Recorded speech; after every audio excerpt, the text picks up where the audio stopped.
Hey everybody, Brian again. Welcome back to another FBP. Today we're going a little different. Today is just going to be my first general, just sort of discussion, conversation. It's about the state of the world, where we're at.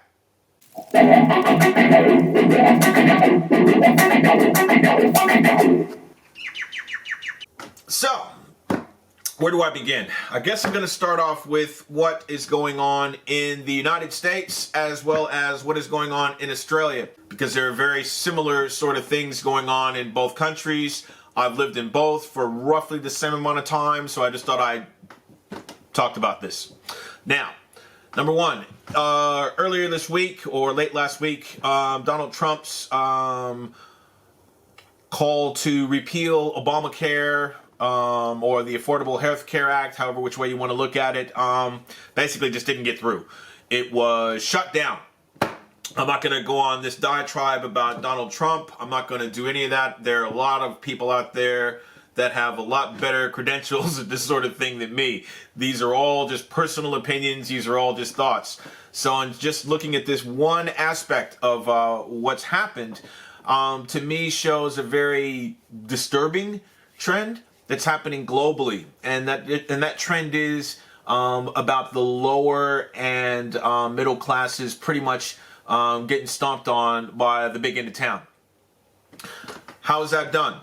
Well, there are some pundits in America who point to the fact that basically there are not two political parties. That there's really only the Republicans and the Democrats, and both are controlled by corporate interests and the military-industrial complex. I tend to slightly agree with that to a degree, because there is still a fair amount of, dare I use the word, sort of hostile aggressions globally being perpetrated by the U.S., and I believe that the American servicemen and women and their allies and everyone that's involved in these conflicts deserve better for their efforts, which is basically putting their lives on the line for the country they love. I believe that a lot of these conflicts need to stop pretty much as soon as possible and proper dialogue begin again, because I don't believe that unilaterally just continuing on with violent methods is going to produce a lasting sort of peace.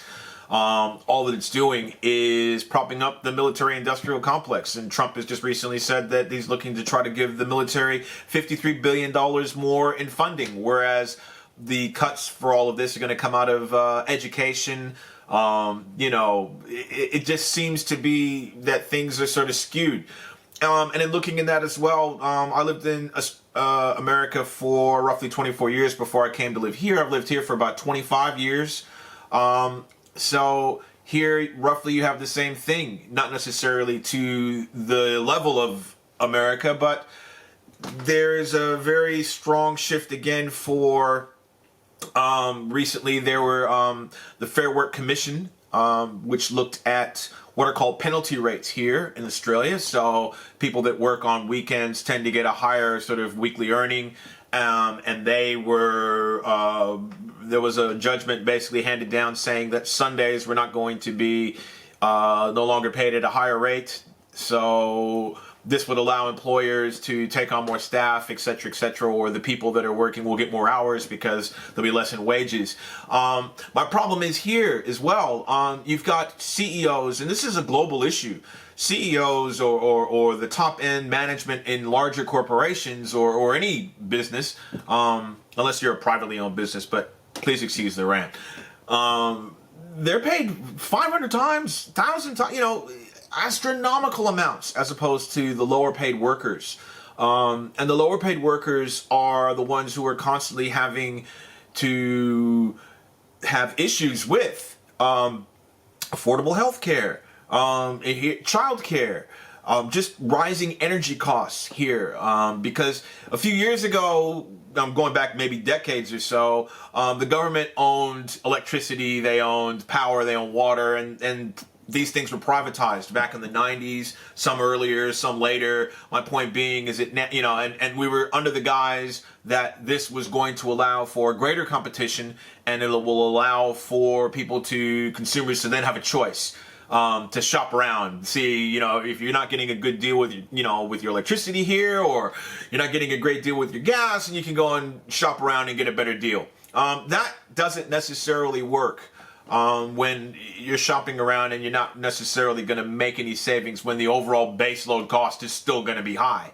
I'm not necessarily someone who is pushing the barrel for, I'm not a climate change denier, okay, or anything like that. I do believe that we do need to start using more renewable energy, but there just seems to be this sort of lack of will for global governments to continue to go on this, this fossil fuels. They're talking about, using all these sort of other methods instead of actually properly investing in the future. They're only looking at what is going to get everybody through now. And today, I believe they're going to be shutting down, there's power plants being shut down. There are these small towns. Everyone's going to be out of work. There's no other work going in. So you once again have this sort of bizarre disparity once again, where you've got entire towns, and Australia has some of the most beautiful country towns. If you ever get a chance to come out and go for a drive all the way up through and you visit some of these places, I was lucky enough back in 2010 to visit a fair amount of the country, going on a tour, and I really got to fall in love with the country all over again after living here for about 20 years. So I just find that the lack of political will globally is a big issue. And it's starting to trickle down into the normal way that we deal with each other, okay? Because if you look at anything like Reddit or Facebook or Twitter or any of these platforms, not necessarily talking about the bubble effect where you only have people of like mind sharing ideas, but more of if someone makes a comment on a video that it's openly, not even discussed in a civil way. It's just, if you don't agree with me, then you're an idiot, and it's insulting. And I'm finding a lot more of that going on. Meanwhile, you've got crime sort of going up. You've got, if you would have seen a film called The 13th, or just any other sort of normal studies now, it's showing that the prison populations in America are at all record highs. And you have the population there basically being used as almost slave labor. They're being paid a pittance. I'm worried that there's a trend like that going on globally, where you've got people that are locked up on, nonviolent crime or, drug crimes. Now, finally, in Australia, you actually have a discussion about possibly, I doubt it'll happen, but the possibility of legalizing drugs, of safe injecting rooms. Now, that's a very touchy subject as well, and I'm not trying to gloss this over. There are a lot of people who have drug issues. There are a lot of people who have been through these sort of things. So I believe that by not necessarily treating it as a crime as such, and you actually look at not preventing but dealing with this issue in a medical way, psychologically, getting to the, why are people, because basically the alcohol, the drugs that are legal now are, in Australia, the drugs that are legal now are alcohol and nicotine. The government collects taxes on these. The price of nicotine just completely skyrockets.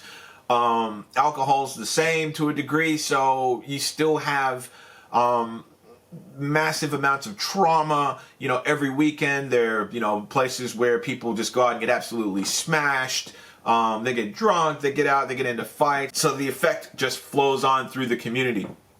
So with no money for hospitals, with no money for, and then this goes back to what I was saying about wages. So if you've got people that are basically poor, housing affordability now in Australia is a topic that a lot of people haven't been they've been discussing it for a while, but nothing's been done, because there's always going to be two sides of the argument. There are people who believe that foreign investment has driven the cost prices up. So now you've got 20, 30, 40% of auctions on a weekend being taken up by foreign buyers who are prepared to pay a lot more than what the reserve price is, drives the prices up. Now, the real estate industry isn't going to argue about that. They're like, well, hey, we're making money. It's all good. There's no, this isn't an issue.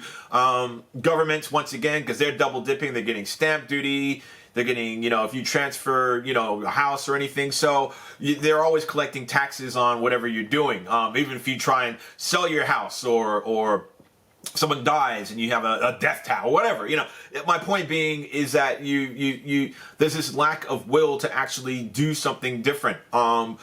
People in political positions, I feel, are only interested in saving themselves and their political careers as opposed to doing what they're supposed to do, which is elect for all people. So you have politicians now, and this goes back to what I was mentioning about the Affordable Health Care Act, where Republicans started getting heat regarding this issue as a grassroots sort of level was, opposition was mobilized at town hall meetings and phone calls to constituents. So instead of actually saying this is a bad policy, we really shouldn't put this through because it is, probably bad for the country, it's more along the lines of they didn't want to basically push it through because they may not get reelected. So you have politicians here who have done the same thing. They will take a firm stance on something and say, this is what I believe, this is the world I'm going on. And once they start getting a bit of that political pressure and realize that maybe people might turn against them and not keep them in power, then they'll suddenly change their tune and go, okay. And I'm talking within a week. Okay, I'm talking within 2 weeks, because now people with social media, with the way the world works now, people are starting to organize themselves a lot quicker.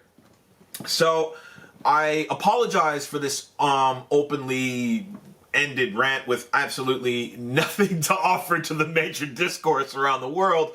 But I just thought that if you watch my videos and if you watched some of the things that I do, I just thought I'd take the time to address or just try and talk about something that I'm passionate about. I'm a firm believer in humanity and what that entails.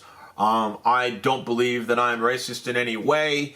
That isn't like that isn't a statement. I'm the least racist person you'll ever meet. Because I take people on their merits. I treat people regardless of their color as how they treat me and how they appear to be. So I always give people the benefit of the doubt, even after the fact that I've possibly maybe heard them say something that I completely and utterly disagree with. If somewhere or another in their heart they're a good person, then you got to give them the benefit of the doubt. So I'm finding that I've been very disappointed, I suppose, with the lack of people being a bit more civil to each other. And I'm finding now that there is a lot more, with the information being shared around, this is going to become a lot more prevalent. So, number one, check out anything that you're looking to share on Facebook or Twitter or anything like that. Make sure it ain't fake news. Number two, if you see somebody that you think is doing the wrong thing, don't pull out your phone and film it and watch it happen. Actually do something about it, okay? So there's number three. Please just engage with each other in a civil way. And just engage. If you're going to engage in a public forum, I guess, keep it civil. Keep it civil. Sure, there's always going to be a time to, the tide will change. But by being inflammatory about it, that's not going to change anything, I feel. It's only going to draw the sort of negative attention you don't want. I just thought I'd put this video up just to discuss about my thoughts on the state of the world. What do you think? Do you believe that I'm a nutbag and I'm just basically talking out of my ass and I don't know what I'm talking about? Was this a waste of your time? Sorry if it was, but I just wanted to maybe, try and start the conversation. What do you think? How are your feelings out there? Do you feel that, are you a low-paid worker? Are you not sort of getting a fair shake of the sauce bottle, as we call it here? Are you feeling that, maybe you've just been laid off? I know what that feels like, to a degree. Are you part of a company that is looking to downsize and you maybe be losing your job? Are you part of a global conglomerate where there is higher paid executives and lower paid workers doing a lot more work for less money? Are you, where are you at? Are you a lower paid, worker that works at the top end of the country picking fruit or through, New South Wales? Or, are you a miner? Are you, what exactly are you out there? If you let me know, Maybe I'll put more of these videos up. If not, this could be the only one that I do. All right. Take care, everybody. Peace out.